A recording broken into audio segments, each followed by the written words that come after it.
नमस्कार मेरे प्रिय विद्यार्थियों। आज हम बसंत भाग 3 से पाठ 9 कबीर की साखियाँ पढ़ेंगे। कबीर की साखियाँ में पहला दोहा है, जाति न पूछो साध की, पूछ लीजिए ज्ञान, मोल करो तरवार का, पड़ा रहन दो मयान। अर्थात कवि कहते हैं कि साध यानी कि साधु व्यक्ति, सज्जन व्यक्ति की पहचान उसकी जाति से नहीं होती बल्कि उसके गुणों से होती है।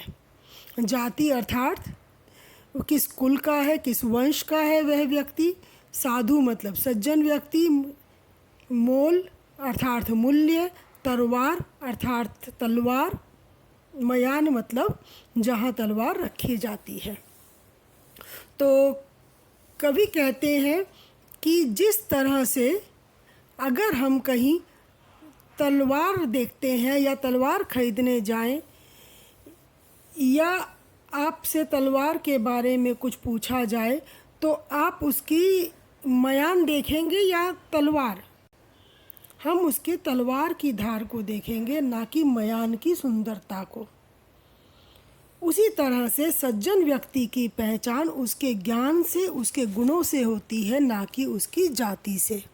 जिस तरह से मयान भले ही कितना सुंदर हो, पर अगर तलवार अच्छी नहीं है तो वह तलवार बेकार है, उसी तरह से अगर कोई व्यक्ति ऊंचे कुल में भी जन्मा है पर उसमें ज्ञान नहीं है, वह गुणी नहीं है, तो वह सज्जन और साधु व्यक्ति नहीं है।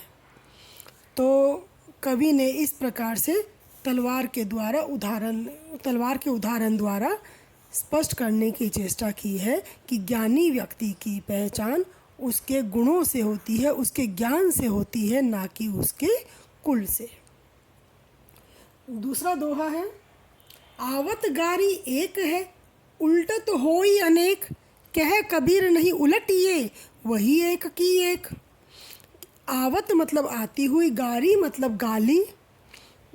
यहाँ कबीरदास जी कहते हैं कि आती हुई गाली एक ही होती है, उल्टत होई अनेक, और जब आप पलट कर उसको देते हैं तो वह अनेक हो जाती हैं। इसलिए अगर आप उसको उलट कर गाली ना दें, कहे कबीर नहीं उलटिए, अगर उसको ना उल्टे तो वही एक की एक, तो वह गाली एक की एक ही रह जाएगी। अर्थात अगर कोई आपसे खराब शब्दों में बात करता है तो आप भी अगर उसे पलट कर वही खराब शब्दों की बात करते हैं, वो आपको गाली देता है तो आप भी गाली देंगे, फिर वो आपको गाली देगा, फिर आपको उसको और गाली देंगे, और इस तरह से एक गाली के बदले वो अनेक गालियों में बदल जाएगा। जबकि अगर कोई एक गाली देता है और आप चुप रह जाएं तो उसके बाद फिर वो क्योंकि आप चुप हैं तो देकर भी क्या फ़ायदा उसका, तो वह एक की एक रह जाएगी।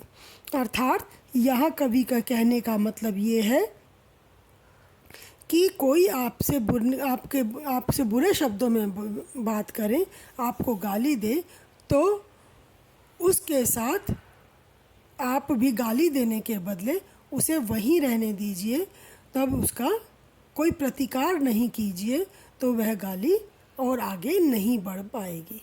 बुरा व्यवहार तभी आगे बढ़ता है जब बुरा आपके साथ कोई करता है तो हम भी उसके साथ बुरा करते हैं, फिर वो और गुस्से में आकर बुरा करता है, फिर हम बुरा करते हैं, और इस तरह से बुराई बढ़ती है। तो बुराई को ख़त्म करने का एक ही तरीका है कि आप उसको वहीं छोड़ दें। तीसरा दोहा है,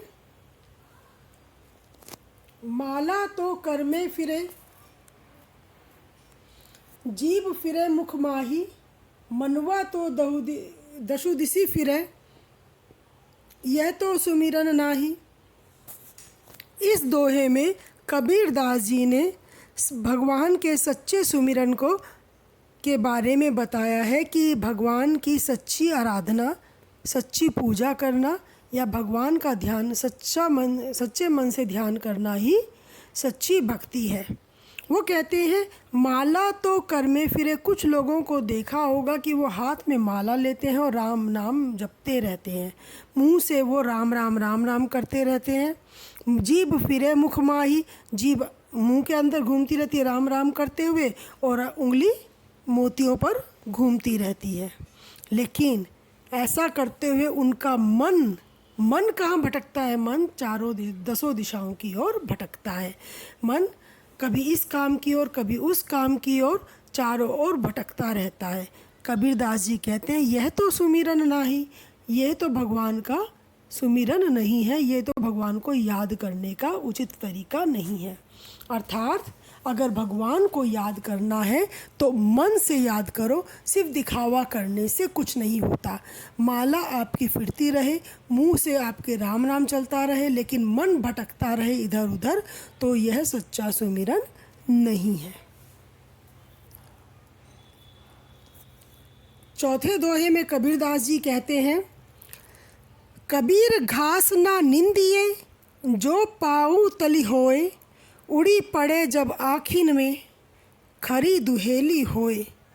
कबीरदास जी कहते हैं कि छोटा सा तिनका भी घास जो आपके पैरों के नीचे होती है, बहुत छोटी सी होती है, कहते हैं उतनी मामूली सी घास कभी की भी निंदा नहीं करनी चाहिए, अर्थात उसकी भी उपेक्षा नहीं करनी चाहिए।